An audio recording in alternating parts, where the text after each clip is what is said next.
ihmisiä tullut kunnioittamaan läsnäololla ja se tuntuu hienolta. Ja tuntuu hienolta hypätä viimeinen hyppy.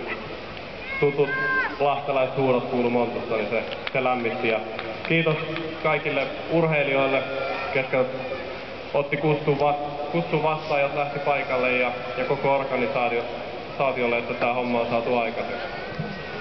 Kiitoksia kaikille. Ja näissä hommissa mua ei enää nähdä ainakaan urheilijana tai kilpailijana, hyppääjänä, mutta ehkä muuten sitten, että ei tää viimeinen kerta, kun mä tällä stadionilla on. Hyvä Janne!